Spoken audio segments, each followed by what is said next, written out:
Olá, meu nome é Mariana Guel, esse é mais um vídeo do canal Monetizou e hoje vou falar sobre juros, né? Será que os juros americanos finalmente vão parar de subir? Será que a Selic finalmente vai cair? E por que tá todo mundo falando sobre isso, sendo que o Fed acabou de aumentar os juros e o Banco Central ainda tá com um discurso bem rígido? Né? Nesse vídeo eu pretendo explicar tudo isso, vou falar como afeta os seus investimentos, então fica até o final que hoje o vídeo tá bom. Na semana passada, eu postei um vídeo aqui sobre dólar e sobre investimento no exterior, em que eu falei de vários assuntos polêmicos, né? Falei sobre tributação, falei sobre desdolarização mundial e expliquei também que o motivo que o dólar está caindo agora não é porque o mercado acha que o dólar vai acabar ou porque o fim do dólar estaria próximo, mas sim por uma questão de precificação de curva de juros, né? Eu falei que o mercado já estava precificando o fim do ciclo de alta dos juros americanos. E no caso eu gravei esse vídeo na terça-feira, dia 2, a resolução do Fed só saiu no dia 3, né, na quarta, e como de costume, o Fed fez o que estava sendo precificado pelo mercado, né? Ele aumentou os juros em 0,25 pontos percentuais, que inclusive é o que eu falei no vídeo que iria acontecer. Então qual é a grande questão, né? Como que estão falando que o Fed sinalizou o fim do ciclo de alta, sendo que ele acabou de aumentar os juros? Porque mais importante que a decisão que o Fed está tomando é o discurso que vem com essa decisão. E sim, ele está sinalizando uma possível pausa, né? No caso, ele já vinha com um discurso cada vez mais brando, que foi uma coisa que eu falei no vídeo da semana passada, inclusive. Ele já realizou aumentos de 0,75 pontos percentuais e os últimos foram de 0,25. Além disso, desde março, pós-quebra do Silicon Valley, eles vêm tendo um discurso mais suave, né? Ainda preocupado com a inflação, ainda falando que o desemprego está muito baixo, ainda falando que a economia de forma geral está muito aquecida, mas tendo consciência que estão tendo quebras bancárias, agora mais um banco quebrou, vários bancos regionais estão com dificuldades, tem esse medo de corrida bancária, e se tem corrida bancária o banco quebra, e o Fed falou que iria acompanhar para ver se não era um risco sistêmico, e como consequência de tudo isso, agora, dia 3 de maio, eles realmente aumentaram a taxa de juros novamente, né, em 0,25 pontos percentuais, foi a 10ª subida consecutiva, mas sinalizaram o fim do ciclo de alta dos juros. No comunicado, eles novamente falaram que estavam preocupados com a inflação, eles novamente falaram que o mercado de trabalho ainda estava muito robusto, que é uma característica dos Estados Unidos, né? Eles têm um mercado de trabalho muito aquecido, mas eles mudaram a linguagem que estava sendo utilizada. Eles tiraram o trecho de que algum endurecimento adicional da política pode ser apropriado, que estava sendo utilizado nos comunicados anteriores para indicar que sim, que a taxa iria subir, né? Que novos ajustes seriam necessários para a inflação baixar. E ao invés disso, o Fed falou que iria avaliar a extensão das ações tomadas até agora para ver qual política monetária seria mais apropriada. E além do comunicado, a gente também tem que levar em consideração a fala do presidente do Fed, né, que reafirmou que essa troca aconteceu na declaração, né, que a frase foi mudada, porém ele falou que a decisão de quando o fim do ciclo iria acontecer ainda não foi tomada, que no caso o Fed gostaria de avaliar os próximos dados econômicos para tomar essa decisão. Ou seja, a mensagem é, se a inflação colaborar ou se o mercado bancário piorar, talvez na próxima reunião o ciclo de alta pare. E o presidente também falou que apesar do fim da alta já estar sendo discutido, ele garante que não haverão cortes até 2024, né? Até 2024 os juros não vão cair. Então tudo que eu falei no último vídeo, né, da gente estar se aproximando do fim do ciclo de alta dos juros americanos, se confirmou. Agora é o discurso do Fed oficialmente. E o mercado já vinha precificando isso considerando tudo que eu falei, né, os aumentos de cada vez menores, um discurso cada vez mais brando, a preocupação com a crise bancária, e é por isso que o dólar vem caindo. E no meio de tudo isso, o Brasil acaba atraindo capital estrangeiro, porque a gente tem a maior taxa de juros real do mundo. E nessa última quarta, o Banco Central decidiu manter a taxa Selic em 13,75%. Né? Para revolta do governo, o Banco Central optou pela manutenção da taxa, que era o que estava sendo sinalizado, né? Era o que estava sendo precificado, inclusive. E na ata, eles voltaram a falar que, se necessário, retomariam um ciclo de alta dos juros, mas já voltaram a chamar esse cenário de menos provável. E assim, sendo honesta, aqui entre nós, né, na minha opinião, não vai acontecer. Não é isso que o mercado está precificando agora,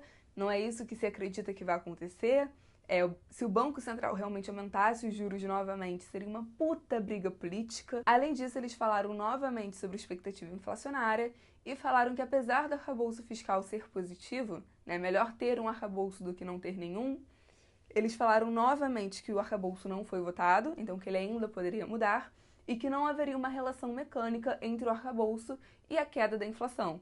Então, consequentemente, a aprovação do arcabouço não levaria a uma queda imediata dos juros. Então, mais uma vez que o Banco Central não sinaliza uma possível queda, mas o mercado está precificando a queda da Selic até o final do ano. E aí vem a mensagem que eu queria passar aqui no vídeo, né? Apesar do discurso rígido do Banco Central, em algum momento a Selic vai baixar. E o mercado acredita que vai ser até o fim do ano. Além disso, estamos nos aproximando do fim do ciclo de alta dos juros globais, né? Os Estados Unidos já sinalizou e o mundo acompanha os Estados Unidos. E além disso, a não ser que a expectativa mude e, sei lá, exploda uma nova guerra, ou os Estados Unidos desista de salvar o sistema bancário, né? O governo abra mão, a não ser que algo assim aconteça, já estamos nos aproximando do fim da precificação da crise.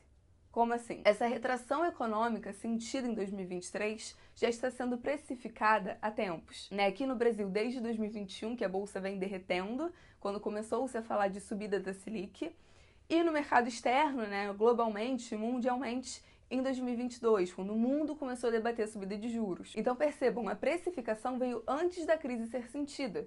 2021, por exemplo, o mercado brasileiro estava aquecido. As empresas estavam lucrando, estava gerando caixa, estava tendo comércio, mas a bolsa estava derretendo. Por quê? Porque a bolsa antecipa movimentos.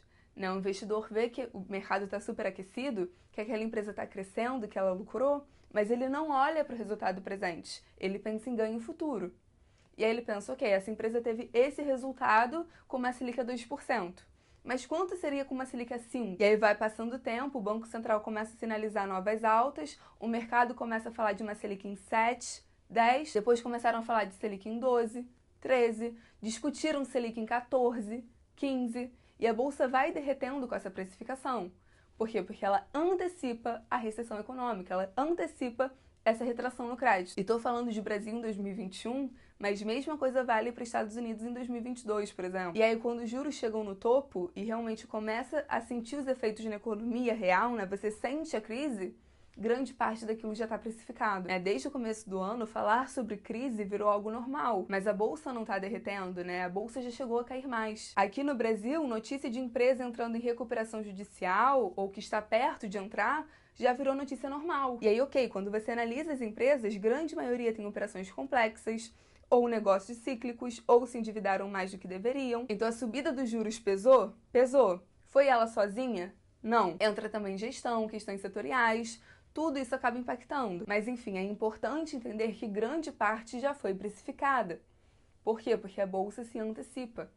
Ela ainda não está se valorizando, mas ela já chegou a cair mais. A bolsa caiu mais com o Banco Central sinalizando subida de juros do que com a empresa quebrando. E entendendo isso, é importante perceber que o mercado não vai subir quando a economia voltar a ficar bem. Ele não vai subir quando voltarem a falar de ação, quando voltarem a falar de cripto, NFT, metaverso, renda variável. Não vai ser aí. Ele vai ter subido antes, quando internalizarem expectativas de melhora. E estamos cada vez mais perto dessa discussão. Falar de fim do ciclo de alta dos juros, falar de queda de juros, é falar de crédito mais fácil, por exemplo. O mercado acredita que a Selic vai cair ainda esse ano. Em 2024, os juros americanos provavelmente devem cair também. Os juros americanos já vão parar de subir. E, de novo, era uma decisão que o resto do mundo estava esperando.